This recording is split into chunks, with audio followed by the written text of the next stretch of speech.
Bismillahirrahmanirrahim. Assalamualaikum warahmatullahi wabarakatuh.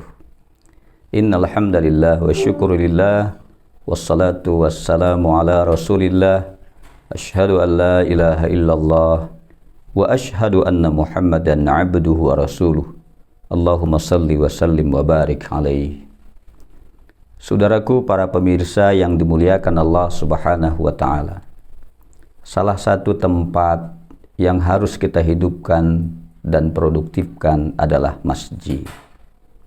Bukankah baginda Rasulullah sallallahu alaihi wasallam pernah mengingatkan kita, sayati zamanun ala ummati sittatun gharibatun fi sittati mawadhi.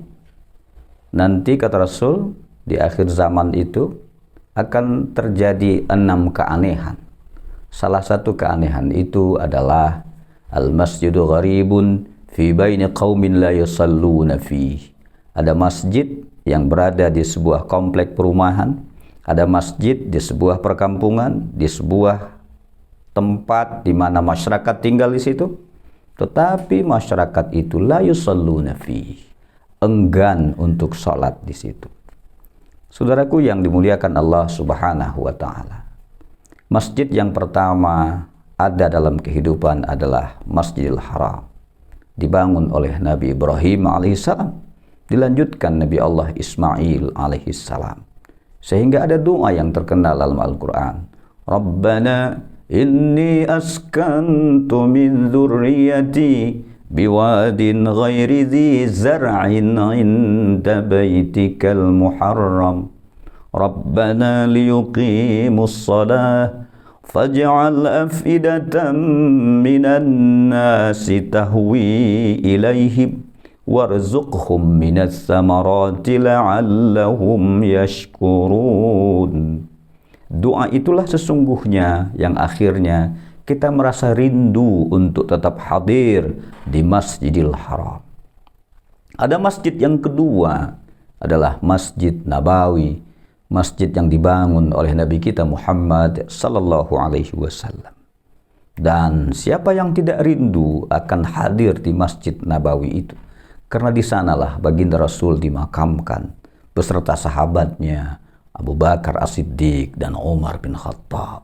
Sehingga kita kenallah tempat itu dengan Raudhah Nabi, di antara tempatnya dan mihrab. Di sanalah doa yang selalu kita mohonkan. Ada masjid yang ketiga adalah Masjidil Aqsa, yang selalu kita dengar ayatnya dibacakan dalam Al-Quran. Subhanalladzi asra bi'abdihi laylan minal masjidil haram ilal masjidil aqsa alladzi barakna hawlahu linuriyahu min ayatina innahu huwas sami'ul basir. 3 masjid ini pastilah menjadi cita-cita kita. Reward yang diberikan kepada kita luar biasa. Ada yang 100.000 manfaatnya, ada yang 10.000 manfaatnya, ada yang 1.000 manfaatnya. Pertanyaan kemudian, kalau kita tidak bisa mendatangi ketiga masjid ini, apakah tidak ada masjid yang lain? Ada. Itulah masjid yang ada di dekat rumahmu, saudaraku. Itulah masjid yang ada di sekitar tempat tinggalmu, saudaraku. Jangan seperti yang diingatkan Rasul, ada masjid, tetapi kita enggan untuk masuk ke masjid itu. Apapun alasannya. La salata li jaril masjid illa salata fil masjid. Tidak sempurna kamu punya salat di rumahmu ketika ada masjid tetapi tidak ada jamaah di situ. Oleh sebab itulah pada kesempatan ini saya ingin mengingatkan kita semua. Salah satu benteng kekuatan umat Islam hari ini adalah masjid.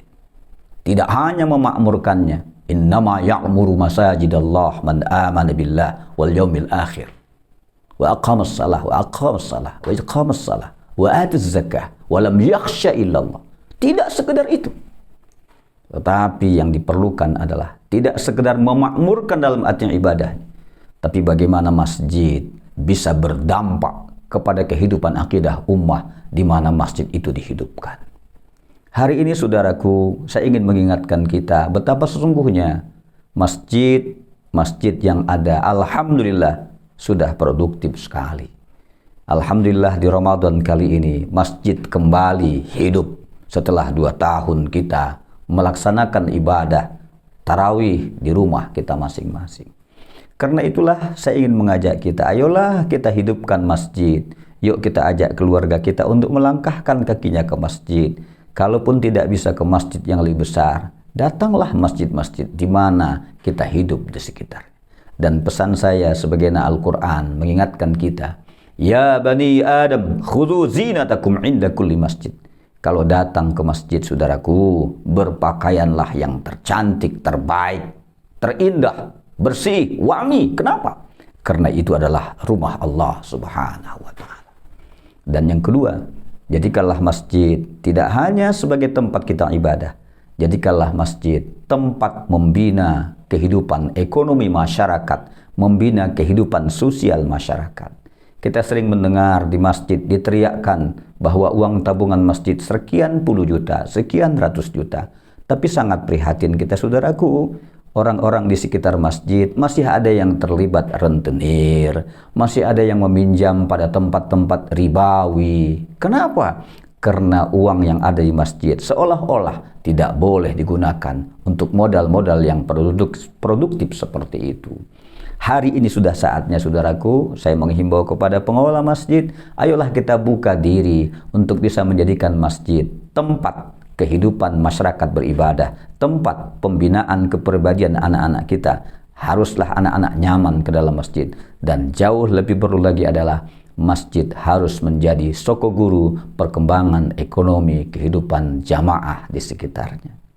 Mudah-mudahan ada manfaatnya bagi saya dan kita semua. Dan jangan lupa, masjid harus menjadi sesuatu kehidupan yang indah, khususnya bagi kehidupan generasi kita. Ingat saudaraku, salah satu dari 7 golongan yang dinaungi Allah di akhir nanti adalah rajulun qalbuhu mu'allaqun fil masajid, adalah seorang pemuda yang apabila hatinya bergantung di masjid. Terima kasih. Mudah-mudahan ada manfaatnya bagi kita semua. Sampai bertemu pada tayangan berikutnya.